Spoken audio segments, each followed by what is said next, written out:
Welcome to The Deep Dive, your go-to source for cutting through the noise and extracting the real insights from the financial world. Think of us as your personal talk tickers, delivering the crucial takeaways from earnings calls and market movements. That's right. Today, we're doing a deep dive into the UHAL holding company, ticker UHAL, and their Q1 fiscal 2026 earnings call, which wrapped up on August 7th, 2025. Now, here's where it gets really interesting right out of the gate. UHAL reported a pretty significant earnings per share miss, yet the stock saw a positive reaction in the market. Yeah, that always catches your eye, doesn't it? It does. So we're going to unpack exactly what drove that unexpected investor sentiment and help you understand why some numbers tell only part of the story. It's an intriguing dynamic, definitely. When the headline figures seem to contradict the market's immediate response, it signals that investors are clearly looking beyond the immediate bottom line. Right. There's usually a deeper narrative at play, something that's capturing their attention more than just that quarter's profit. Okay, let's unpack this then. On the surface, the initial numbers for UHAL's Q1 fiscal 2026 look like, well, a mixed bag, to say the least. Their GAAP EPS, that's generally accepted. Accounting principles earnings per share, basically their official profit per share for non-voting shares, came in at $0.73. Okay. That's a noticeable drop from $1 a year ago. And it missed the consensus forecast of roughly $1.21 by a significant margin, about 43.8%. Ouch. Indeed, that's a substantial miss on the earnings front. No two ways about it.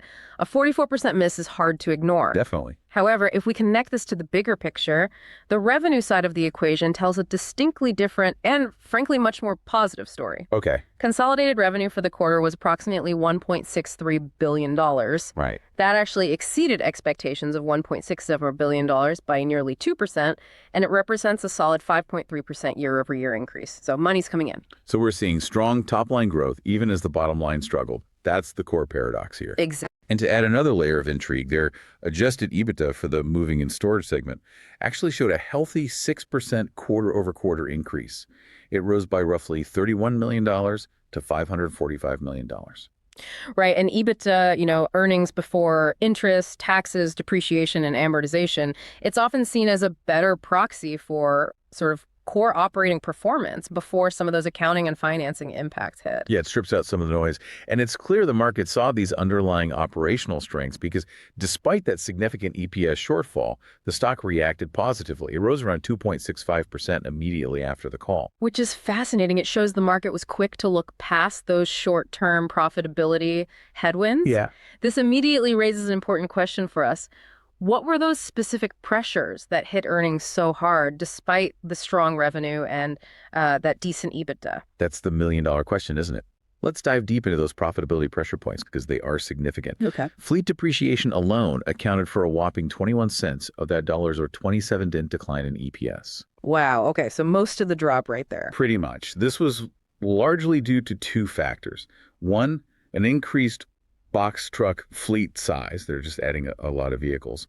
And two, an accelerated depreciation pace for cargo vans. Essentially, they're writing down the value of some of their vehicles faster than before. And that accelerated depreciation on cargo vans is directly tied to the second major issue, disposal losses. Right. The company saw a significant swing. They went to a $22 million loss on the disposal of retired rental equipment this quarter.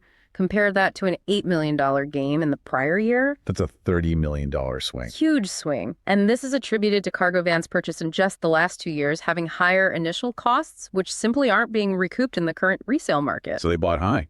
They bought high, exactly. It's like buying a brand new fleet of specialized work vehicles, expecting them to hold value reasonably well, only to find the used market has, well, completely cratered for those specific assets. That hurts. It does. And management has explicitly increased depreciation on the remaining units to reflect this new, tougher reality.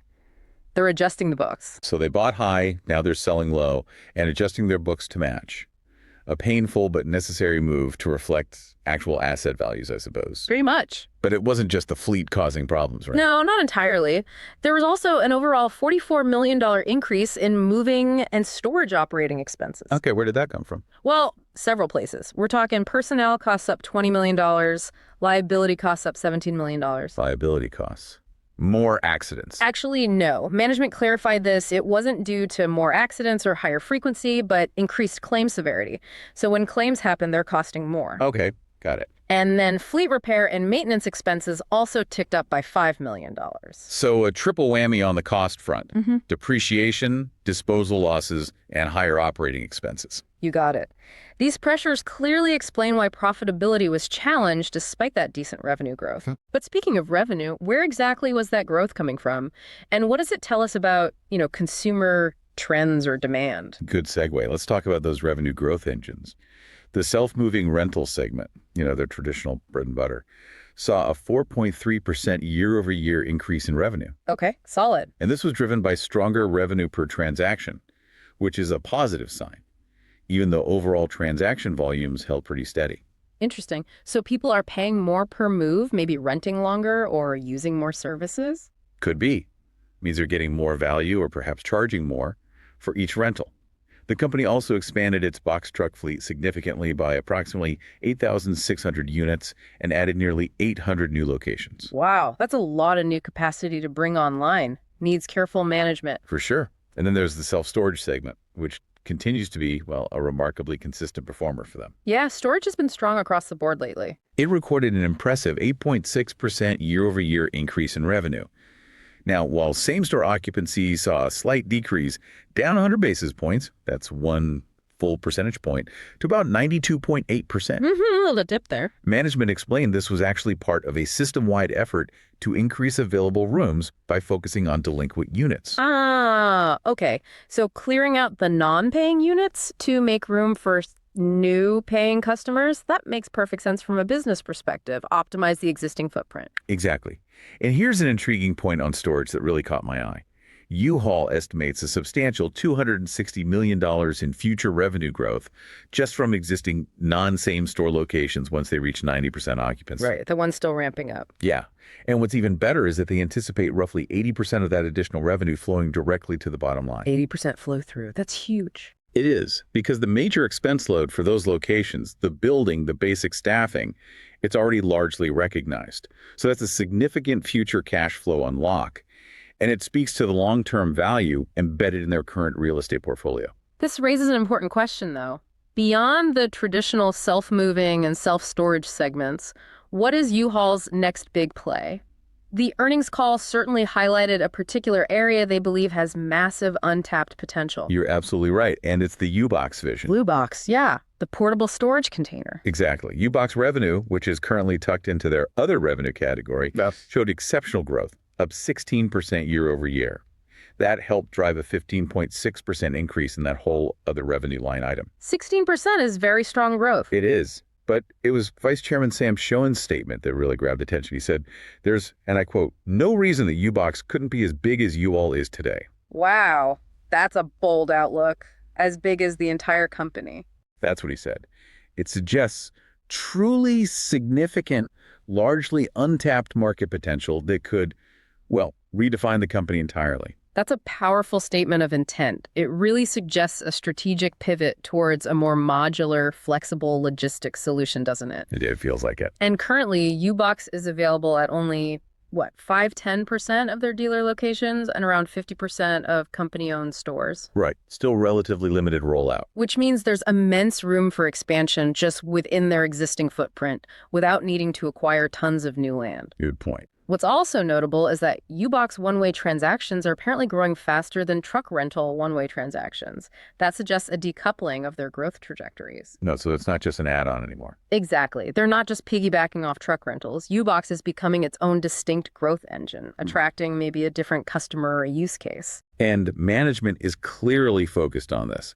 They're investing in expanding U-Box warehouse and delivery capacity, and they've even floated the possibility of U-Box becoming its own reporting segment when it exceeds 10% of total revenue. That would be a huge signal to the market. Definitely. It would give investors a much clearer view of its specific performance and, potentially, its valuation.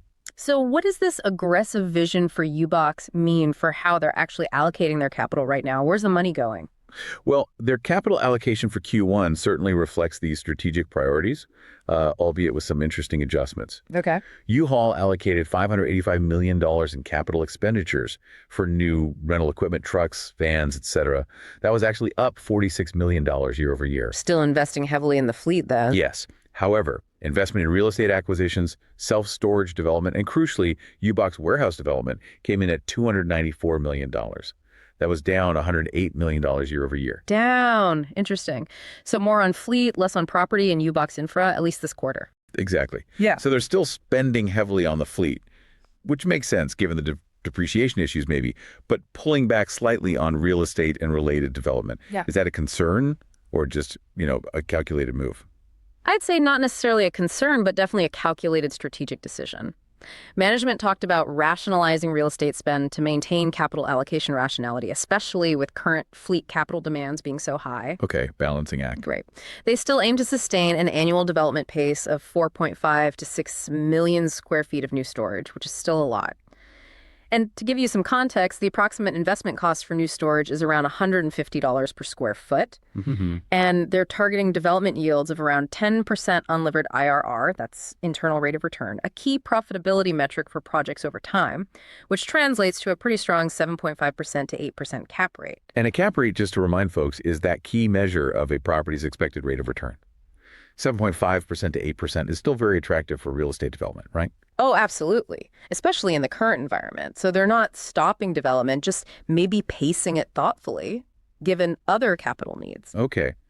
So what does all this complex interplay of numbers and strategic decisions tell us about why the stock actually rose despite that big EPS miss? It still feels counterintuitive on the surface. It clearly signals that investors are looking past the short-term profitability headwinds, the temporary pain from those fleet adjustments. Just focused elsewhere. Exactly. They seem to be valuing the company's long-term growth initiatives, especially the promise of the U-Box segment and that significant future storage revenue potential we just discussed. The future growth over current profit. In this case, yes. It's not uncommon for companies in a heavy investment or growth phase, particularly those building out new verticals like U-Box. Investors are essentially saying, okay, we see the red ink this quarter, we understand the fleet issues, but we believe in the long-term potential of U-Box and the company's ability to optimize its fleet down the line. It's a forward-looking vote of confidence. Precisely. Rather than a backward-looking judgment on immediate profitability. This kind of market reaction really highlights how investors, or at least some investors, look beyond simple earnings metrics to future cash flow potential and strategic positioning. It's a classic case of growth, sometimes trumping immediate profits, especially for certain types of stories. Now, management was also quite transparent about some operational challenges, weren't they?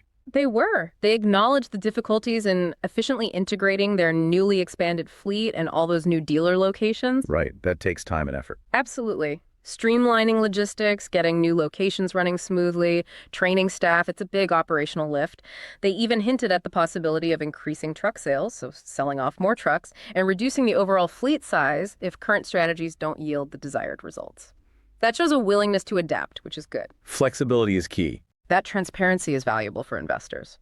And the CFO, Jason Berg, also mentioned his expectation for depreciation to peak and then actually decline after they work through this current cohort of trucks, particularly those higher cost cargo vans. The light at the end of the tunnel on that front. It suggests they have a concrete plan to address that major profitability pressure point, yes.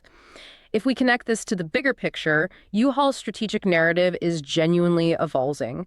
They're transitioning from what has been a very stable, predictable infrastructure operator towards something more like a modern modular logistics platform, with U-Box positioned as a critical future growth pillar. Chairman Joe Shoen even mentioned the race to zero emissions leading to persistent increased costs, indicating they're aware of broader macro trends impacting their operating environment and planning for them. That transition sounds like an exciting, albeit potentially challenging, long-term play for U-Haul. Definitely one to watch. And speaking of the future, there's an upcoming catalyst that investors should definitely mark on their calendars. U-Haul's 19th annual virtual analyst and investor meeting on August 21st, 2025. Right, that's coming up soon. Chairman Joe Shoen, who wasn't on this Q1 call, is expected to be there, providing deeper insights and answering questions. That could offer even more explicit guidance or clarity on their fleet optimization strategies and potentially more details on the U-Box expansion plans. Indeed, that meeting could be a significant moment for further market interpretation. It's a chance for management to really paint an even clearer picture of their vision and maybe address some of those lingering questions head on. Yeah. It's also worth just quickly noting the company's strong liquidity position. They had healthy cash and corporate revolver availability of about $1.191 billion at the end of June. So they have the resources. They have a solid financial cushion to execute their long-term strategy and weather any ongoing economic headwinds. Okay. And now for our favorite segment. This is not financial advice. Always the fun part. This is purely for illustrative purposes, folks. A thought experiment, if you will.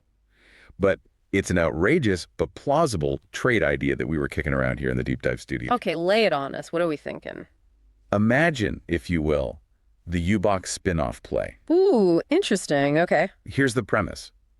You take a long position in UHAL, ticker UAA, not necessarily for its traditional moving business, which is, stable but pretty mature. Right.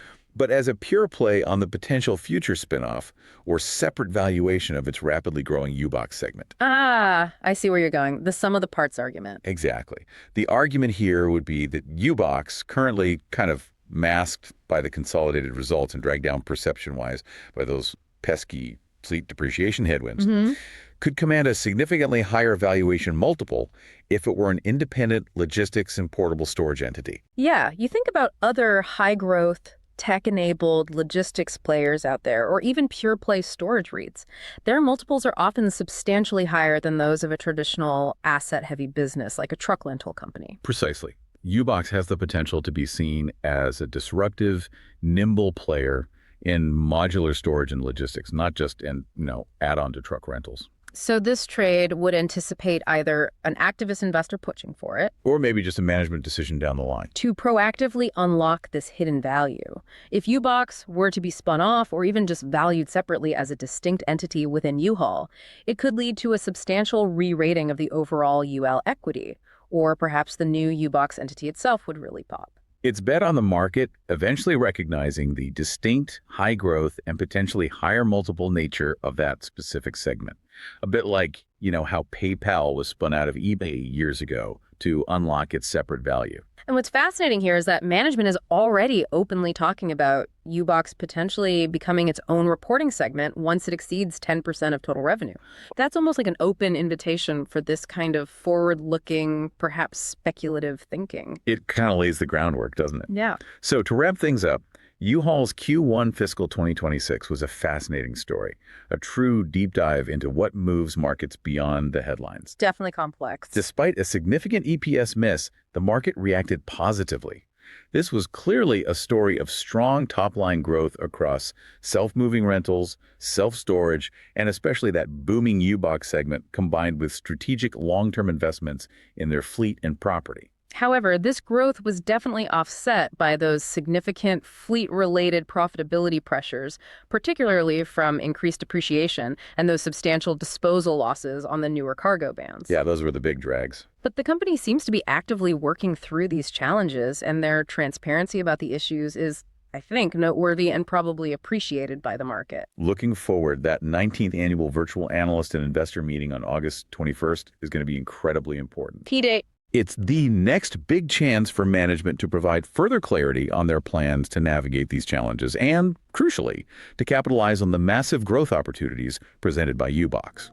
So keep an eye on U-Haul's strategic evolution, particularly those U-Box ambitions.